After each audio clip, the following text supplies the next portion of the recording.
1979 में स्पेस में एक बहुत बड़ा स्पेस स्टेशन क्रैश हो गया था, जिसके कुछ हिस्से जमीन पर भी आकर गिरे थे। नासा के मुताबिक वो सारी चीजों को चेक कर चुके थे जो हिस्से जमीन पर गिरे थे। अब कहानी स्टार्ट होती है 2007 के टाइम से। हमें सेहरा में खड़ा हुआ एक आदमी दिखाया जाता है जो बहुत ही ज्यादा पैनिक हुआ एक फोन बूथ तक पहुंचता है और जल्दी से एक बायोलॉजिस्ट को कॉल करता है। वो उस बायोलॉजिस्ट को बताता है कि मैंने नासा से भी कांटेक्ट करने की कोशिश की लेकिन कोई मेरी बात नहीं सुन रहा। आज से 18 साल पहले जो स्पेस स्टेशन का एक हिस्सा यहाँ पर गिरा था, उसके अंदर से अजीबोगरीब केमिकल्स बाहर निकल रहे हैं, जिसकी वजह से हमारे यहाँ के लोग भी मर रहे हैं बीमार हो होकर। मार्टिन उससे थोड़ी और बात करना चाहती थी लेकिन अचानक ही सेहरा का तूफान बहुत ज्यादा बढ़ जाता है और लाइन कट हो जाती है। उसके बाद 27 घंटे गुजरने के बाद हम दोबारा उसी सेहरा का सीन देखते हैं जहाँ पर मार्टिन अपने दोस्त साथियों के साथ यहाँ पर आई है। खैर ये लोग अब स्पेस स्टेशन के उस हिस्से की तलाश के लिए निकल जाते हैं और रास्ते में भी उन्हें कोई इंसान दिखाई नहीं देता। स्पेस स्टेशन के हिस्से के पास पहुँचने पर उन्हें पता चलता है कि यहाँ के लोगों ने इस सारे एरिया को या स्पेस स्टेशन के इस हिस्से को पानी से धोने की कोशिश की थी। वो पानी गलती से टैंक के अंदर चला गया और टैंक के अंदर मौजूद फंगस जो पिछले काफी अरसे से नॉन रिएक्टिव थी वो एक्टिव हो गई। पानी के कांटेक्ट में आते ही उसने अपने आप को बढ़ाना शुरू कर दिया। मार्टिन अब वहाँ पर मौजूद थोड़ी सी ही फंगस का सैंपल कलेक्ट करने लगती है और इस दौरान हम देखते हैं कि जमीन पर पड़ी हुई फंगस पर उसका ध्यान नहीं गया था जो अब उसके जूते के अंदर चली गई थी। वो जो अभी सामने वाली फंगस का सैंपल ले रही थी वो फंगस अचानक से किसी जिंदा ऑर्गेनिज्म की तरह उसके ऊपर हमला कर देती है और मार्टिन पीछे हो जाती है। उसकी दूसरी साथी इस टाइम छत पर थी। उसे छत पर एक बहुत ही अजीब चीज दिखाई देती है और वो दोनों को फौरन छत पर बुलाती है। देखने को मिलता है कि वहाँ पर एक लाश थी जिसकी बॉडी फट चुकी थी, उसके सारे ऑर्गन सड़ चुके थे, यहाँ तक कि उसकी हड्डियां भी गली हुई थी, उसका दिमाग भी फटा हुआ था। इन लोगों ने मुड़कर इस एरिया के हर घर की छत पे देखा। जितने भी लोग थे उनकी बॉडी छत पर पड़ी हुई थी और उन सब की बॉडी का वही हाल था जो पहले वाली बॉडी का था। ये देखते हुए मार्टिन समझ जाते हैं कि फंगस पहले लोगों पर हमला करता है, उनके अंदर इतनी घबराहट पैदा करता है कि वो छत पर चढ़ने पर मजबूर हो जाते हैं और वहां आकर वो उनकी बॉडीज को फाड़ कर मार देता है। इस टाइम ये लोग जिस बॉडी के पास खड़े हुए थे उसका बचा कुचा मुंह भी फट जाता है और उसकी फंगस हल्की सी मार्टिन के ऊपर गिर जाती है। हालांकि मार्टिन फौरन पीछे हुई भी थी।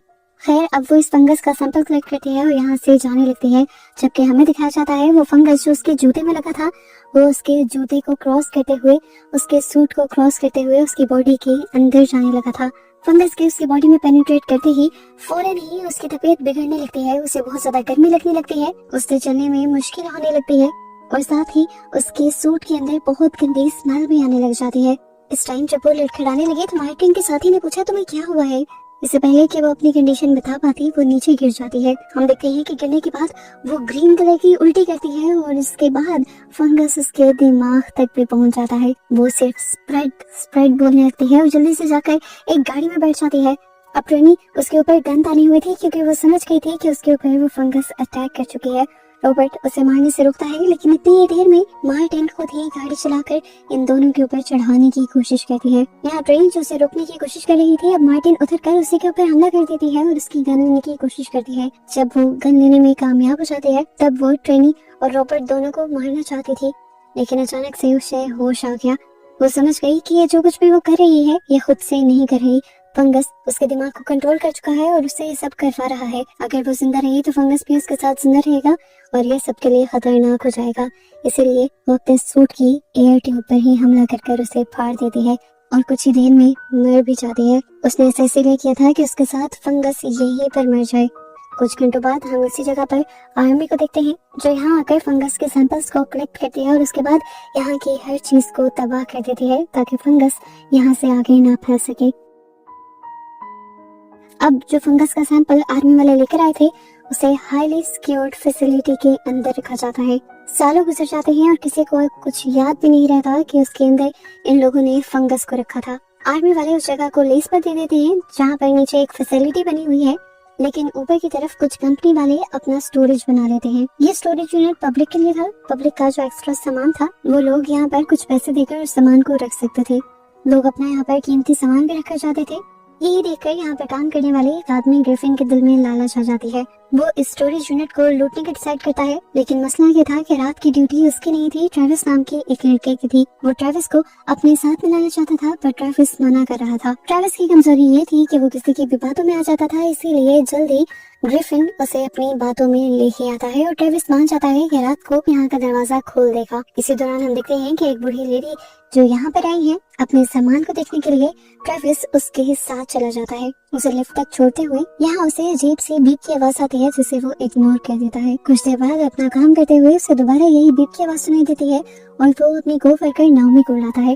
नाओमी को फिलहाल ये आवाज नहीं आई थी, लेकिन कुछ ही देर बाद जब एक और मृतपा बीप होता है तो नाओमी भी उस बीप को सुन पाती है। इस सब के बाद सीन कट होकर हमें रॉबर्ट को दिखाया जाता है। ये वही रॉबर्ट है जो मूवी के स्टार्ट में उस फंगस वाले सीन में था। अब वो बूढ़ा हो चुका है, रिटायर्ड भी हो चुका है, लेकिन अभी भी उसे गवर्नमेंट की तरफ से एक कॉल रिसीव होती है और जल्दी से जाकर अपना एक सैटेलाइट फोन ऑन करता है और अपनी पुरानी बेस से कांटेक्ट करने की कोशिश करता है। उसका फोन एबिगेल नाम की एक ऑफिसर उठाती है, जो उसे बताती है कि एक अजीब से स्टोरेज यूनिट से टेम्परेचर ब्रेक डाउन का अलर्ट आया है। ये सुनते ही रॉबर्ट घबरा जाता है और उन सबको कहता है, कितनी मर्तबा मैंने आप लोगों को वार्न किया था कि उस स्टोरेज यूनिट को बार बार रीचेक करते रहा करें और रिपेयर भी करते रहा करें, पर आप लोग मेरी नहीं सुनते। यहाँ रॉबर्ट फौरन ही मिलिट्री वालों से रिक्वेस्ट करता है कि उसे कुछ जरूरी इक्विपमेंट्स और कन्वेंस भेजी जाए ताकि वो उस स्टोरेज यूनिट पर जाकर वहाँ सारी चीजें चेक कर सके। दूसरी तरफ उस स्टोरेज यूनिट में हम देखते हैं कि ट्रेविस और नाओमी अब उस आवाज का पता लगाने की कोशिश कर रहे थे और उन्हें समझ आता है कि एक दीवार के पीछे से ये सारी आवाज आ रही थी। नाओमी जिसे हर चीज की बहुत ज्यादा क्यूरियोसिटी होती थी, वो फैसला करती है कि हम दीवार तोड़कर दूसरी साइड पे जाएंगे और वो मान बिछाता है दीवार की दूसरी तरफ जाने के लिए। ये लोग अब फाइबर से बनी इस दीवार को तोड़ते हैं और छोटे ही सुराख से अंदर देखने की कोशिश करते हैं। वहाँ पर एक बहुत बड़ा सिस्टम लगा हुआ था। ये लोग अब इस छोटे सुराख को बड़ा करते हुए अंदर आ जाते हैं और गौर करने लगते हैं कि ये किस चीज का सिस्टम है। यहाँ पर उन्हें इस सिस्टम के अकॉर्डिंग मैप भी देखने को मिलता है और ट्रेविस समझ जाता है कि ये जगह कभी मिलिट्री की स्टोरेज हुआ करती थी। अब नाओमी इस नक्शे की पिक्चर ले लेती है और यहाँ से नाओमी को ये भी पता चलता है कि इस स्टोरेज यूनिट के नीचे पूरा बंकर है और अब सिर्फ एक ही नहीं कई बंकर्स हैं जिनके कई लेवल्स भी हैं और वो उन सभी लेवल्स पर जाना चाहती थी। ये सुनकर ट्रेविस को गुस्सा आता है और वो यहाँ से बाहर आ जाता है। वो कहता है मैं नहीं जाने वाला। वो बताता है कि मैं हमेशा से सबकी बात मानता आया हूँ, इसीलिए हमेशा फंस जाता हूँ, लेकिन अब की बार मैं तुम्हारी बात नहीं मानूंगा। नाओमी कहती है ठीक है, तो मैं अकेली चली जाऊंगी। वो जानती थी कि इस ब्लैकमेलिंग के बाद ट्रेविस जरूर उसके साथ चलेगा और ऐसा होता भी है। ये लोग एलिवेटर के जरिए अब यहाँ पर सबसे नीचे पहुँच जाते हैं और वहाँ उन्हें एक खुफिया रूम दिखाई देता है जिसके अंदर से मिलिट्री बंकर्स की शुरुआत हो जाती थी। अंदर जाते ही कुछ साइरेंस भी बजते हैं और चारों जगह देखने लगते हैं।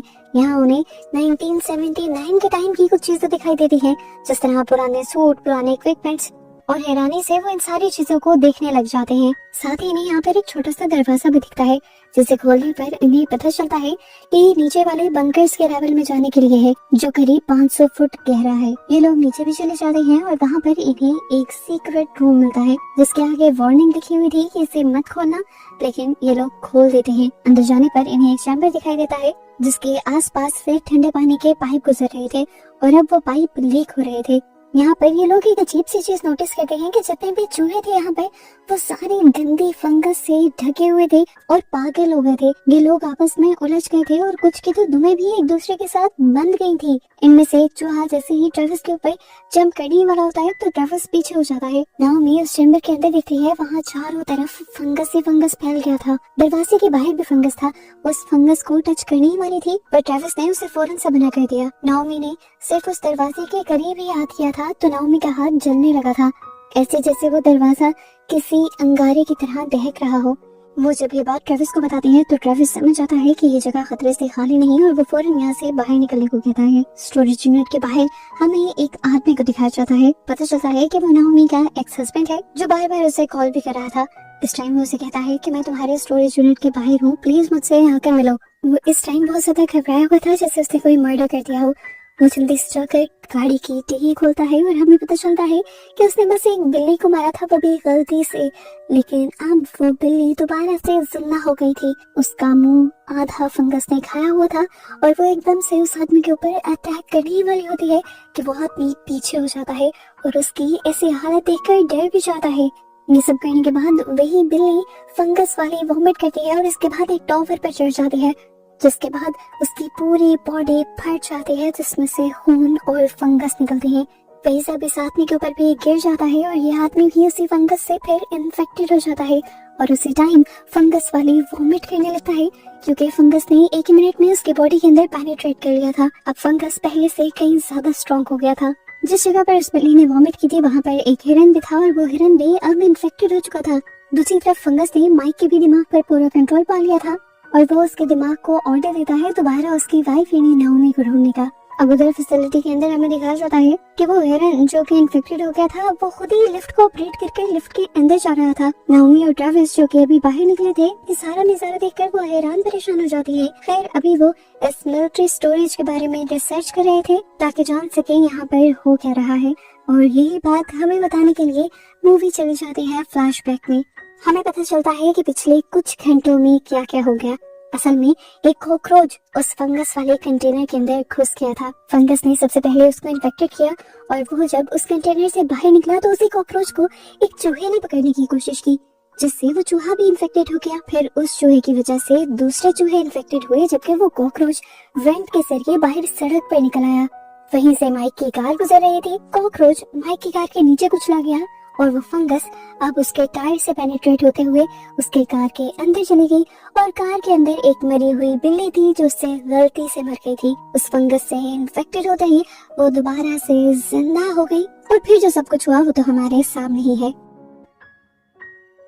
सीन्स दोबारा से प्रेजेंट में आ जाते हैं। हम देखते हैं कि ट्रेविस और नाओमी जल्दी से लॉबी की तरफ भागते हैं तो वो देखते हैं कि अब वो इन्फेक्टेड हुआ हुआ हिरन लॉबी के अंदर आ गया था। हिरन भी उनके यहाँ होने को महसूस कर लेता है और जल्दी से पीछे देखकर उनके ऊपर फंगस वाले वॉमिट करने की कोशिश करता है, लेकिन ठीक उसी वक्त नाओमी ट्रेविस को पीछे खींच लेती है और इस मर्तबा भी खुशकिस्मती से ये लोग फंगस से बच जाते हैं। खैर उसके बाद हिरन नीचे गिरकर तड़पने लगता है और फिर उसकी बॉडी फट जाती है। उसके सीन जाकर एक दीवार के अंदर स्टैब हो जाते हैं और इसी सब के दौरान ही हमें ट्रेविस और नाओमी के सामने माइक भी आ जाता है, जो पूरी तरह उस फंगस से इन्फेक्टेड हो चुका था और अब एक ज़ॉम्बी से कम नहीं लग रहा था। यहाँ वो एक गन निकाल लेता है और हंसते हुए नाओमी को कहता है, तुम मेरी बात नहीं ना मान रही थी, तुम्हें सजा देने के लिए मैंने तुम्हारी बिल्ली को मार दिया। वो पागलों की तरह हंस रहा था, अच्छी बातें कर रहा था।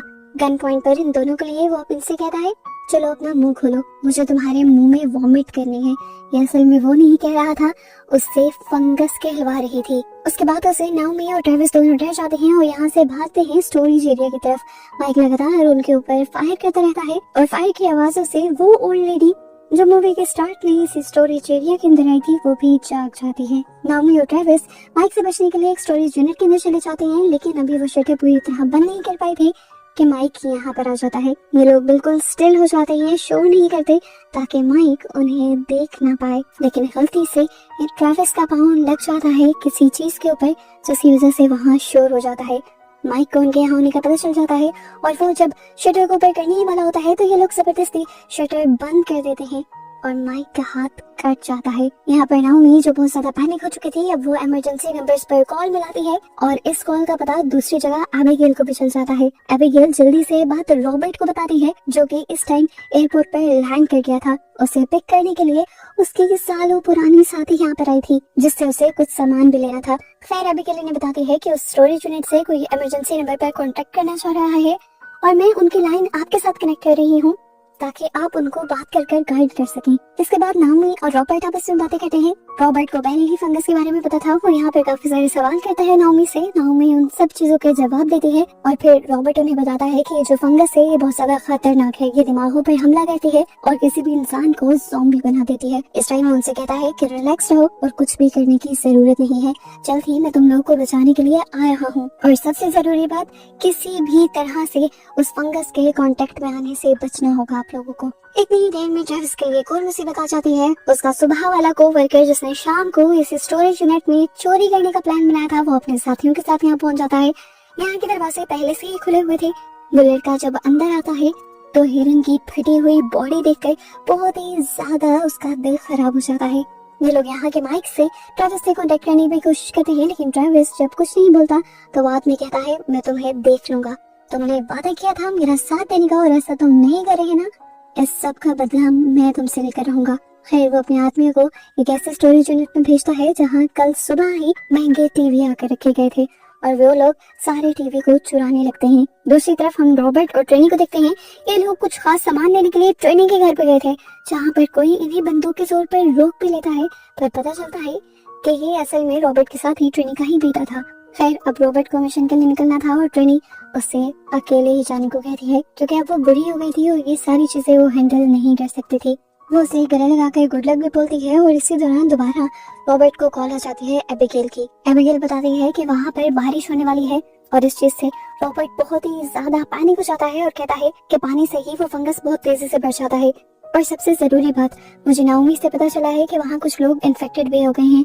अब वो कौन कौन लोग हैं उनका पता चलाना है हमें सैटेलाइट के जरिए, और इन्फेक्टेड इंसान का पता चलाना बहुत आसान है। उसका टेम्परेचर राइज कर 1000 डिग्री तक चला जाता है, यहाँ तक कि उसकी बॉडी फटने वाली हो जाती है।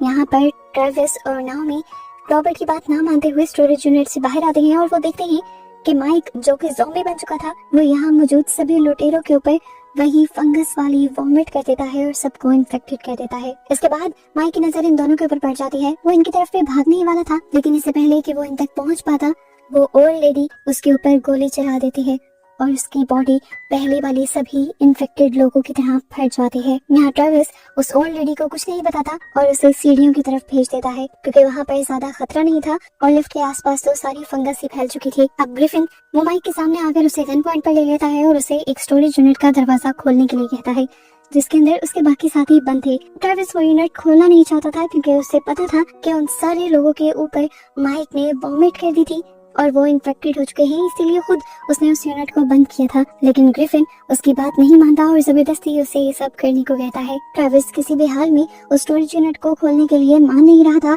तो ग्रिफिन उसके ऊपर गोली भी चला देता है। इससे पहले कि वो उसे मार ही देता, ट्रेविस जबरदस्ती उस यूनिट को खोलने के लिए नीचे बैठता है। लेकिन ठीक वक्त पर यहाँ पर नाओमी उसे रेस्क्यू करने के लिए आ जाती है, एक फायर एक्सटिंग्विशर लिए। वो ग्रिफिन की आंखों में धुआं छोड़कर ट्रेविस को लिए यहाँ से भाग जाती है। अब ग्रिफिन आगे बढ़कर खुद ही उस यूनिट का दरवाजा खोल लेता है और अपने साथियों को ज़ॉम्बी बना देखकर वो पागल ही हो जाता है। उसका दूसरा साथी जो इन्फेक्टेड नहीं था, वो जब यहाँ से भागने की कोशिश करता है तो वो खुद भी फंगस के ऊपर गिर जाता है और इस तरह वो भी इन्फेक्टेड हो जाता है। ग्रिफिन की साथी जो उसे बहुत प्यारी थी, वो उसे देख रहा था। वो उसे अपने साथ लेकर जाना चाहता था, लेकिन ग्रिफिन के हिस्सा में उसका सर 4 हिस्सों में फट जाता है और दिमाग के टुकड़े टुकड़े होकर जगह जगह गिर जाते हैं और ग्रिफिन डर कर यहाँ से भाग जाता है। इतने में हमें दिखाया जाता है कि ट्रेविस और नाओमी इस बिल्डिंग से बाहर निकलने में कामयाब हो गए थे। वो तो यहाँ से भागना चाहते थे, पर यहाँ रॉबर्ट ने गन पॉइंट पर उन्हें रोक दिया, क्योंकि रॉबर्ट अब बूढ़ा हो चुका था और उसे जो भी काम करवाना था वो इन दोनों के जरिए ही करवाना था। वो इन दोनों को सूट देता है फंगस से बचने के लिए और साथ में एक बॉम्ब देता है जो उन्हें उस कंटेनर के पास लगाना था जहाँ पर फंगस थी। कंटेनर के जरिए ये पूरा एरिया ब्लास्ट हो जाता, बहुत से लोग मारे जाते और ऐसा ट्रेविस नहीं करना चाहता था। पर रॉबर्ट बताता है कि ये धमाका जमीन के अंदर ही रहेगा और बस सिर्फ उस फंगस को खत्म करेगा। रॉबर्ट उन्हें गाइड करते हैं कि अगर ये बम ना लगाया गया तो दुनिया में कैसे इंसानों की जगह बस फिर ज़ॉम्बीज़ का राज होगा। ये सब तो वो अपनी आंखों से देख भी चुके थे, इसीलिए इंसानों की भलाई के लिए वो इस मिशन का हिस्सा बनने के लिए तैयार हो जाते हैं। नीचे का सारा एरिया तो ये लोग पहले ही देख चुके थे, मिशन इतना भी ज्यादा इम्पॉसिबल नहीं था। इन लोगों के अंदर जाते ही रॉबर्ट यहाँ के सारे दरवाजे बंद कर देता है ताकि अंदर से कोई भी इन्फेक्टेड इंसान बाहर ना जा सके, और उसके बाद यहाँ पे पार्क हुई सभी गाड़ियों के टायर भी पंचर कर देता है कि अगर कोई एक आधा इंसान बिल्डिंग से बाहर निकला हुआ रह भी गया तो वो इन व्हीकल्स को लेकर ज्यादा दूर तक न जा सके। इस टाइम हमें दिखाया जाता है कि एबिगेल सैटेलाइट से इन सब लोगों के ऊपर नजर रखे हुए थी। रॉबर्ट को बताते हैं कि एक इन्फेक्टेड हुआ इंसान उसके करीब आ रहा है। रॉबर्ट जल्दी से उसे गोली मार देता है और वो इंसान फट जाता है। इस टाइम रॉबर्ट की अपनी भी कमर में बहुत ज्यादा दर्द हो गया था, वो नीचे गिर गया था। अपने आप को वो उठाने की हिम्मत भी नहीं कर पा रहा था। ऊपर से फटे हुए आदमी की बॉडी की फंगस कभी भी उस तक पहुंच सकती थी, इसीलिए वो आसपास पड़े हुए सारे बाइक्स पर शूट कर देता है और वहां आग लगा देता है, जिसमें वो सारी फंगस भी जल जाती है। यहाँ पर अब दोबारा ट्रेविस और नाओमी को हमें दिखाया जाता है जो उस फंगस वाले चैम्बर तक पहुंच गए थे। वहां जाकर इन्होंने देखा कि फंगस जो पहले सिर्फ कुछ दरवाजे पर ही था पूरे कमरे में फैल गया था। ये लोग वहां पर बैंड जब सेट करने लगते हैं तो उन्हें पता चलता है कि रॉबर्ट ने बॉम्ब का टाइमर पहले ही सेट कर दिया था और अब सिर्फ कुछ ही मिनट बचे थे इस बॉम्ब को ब्लास्ट होने में। इतने में तो ये इस फैसिलिटी से बाहर भी न भाग पाते। मरने के डर से इनकी बॉडी में किसी एलियन जैसी एनर्जी आ जाती है और ये लोग इतनी तेजी से भागते हैं कि कोई सोच भी नहीं सकता। जिस तरह से ये लोग भाग रहे थे, उम्मीद तो थी कि ये लोग टाइम के खत्म होने से पहले ही बाहर निकल आएंगे, लेकिन टाइमर में कुछ गड़बड़ी हो जाती है और 3-4 मिनट ऐसे ही खत्म हो जाते हैं। और इस टाइम रॉबर्ट के सामने एक और इन्फेक्टेड हुआ इंसान भी आ गया था। इससे पहले कि रॉबर्ट उसे मारता, मैरी यानी वो बूढ़ी औरत आकर उसे मार देती है, जबकि अंदर ट्रेविस और नाओमी के सामने ग्रिफिन के साथ ही यानी वो इन्फेक्टेड लड़की आ जाती है, जिससे पीछे छुड़ाते हुए ये लोग रास्ता बदल लेते हैं। और यहाँ ग्रिफिन के सामने भी उसका अपना ही साथी ज़ॉम्बी बनकर जिंदा हो जाता है और बोलने लग जाता है। ग्रिफिन को इतना डर लगता है कि वो उसे शूट कर देता है और उसकी बॉडी दोबारा से फट जाती है। खैर, अब ये लोग इस बिल्डिंग से बाहर निकलने में कामयाब हो जाते हैं और सबसे पहले बाहर निकलकर ये लोग रॉबर्ट को उठाते हैं। नाओमी, ट्रेविस और रॉबर्ट के यहाँ से आगे बढ़ते ही पीछे एक बहुत बड़ा ब्लास्ट हो जाता है और ये लोग उस ब्लास्ट से बचकर निकल जाते हैं। एबिगेल सैटेलाइट से देखती है कि वहाँ पर अब कोई रेड सिग्नल नहीं बचा था, यानी फंगस का सारा खतरा आज खत्म हो गया था और रॉबर्ट ने जिंदगी के आखिरी वक्त तक अपना मिशन पूरा किया था। अगले सीन में हम रॉबर्ट को हॉस्पिटल में एडमिट देखते हैं, जहाँ एबिगेल उससे मिलने के लिए आती है। वो उसे शुक्रिया करती है क्योंकि रॉबर्ट ने ही उसे उसका फर्ज याद दिलवाया था। जबकि दूसरी तरफ अब हमें ट्रेविस और नाओमी को दिखाया जाता है, जो अब दोस्त बन चुके हैं। नाओमी उसे अपनी बेटियों से भी मिलवाती है और इस तरह इन लोगों को खुश और एक और नई जिंदगी में आगे बढ़ता हुआ दिखाते हुए ये मूवी यहाँ खत्म हो जाती है।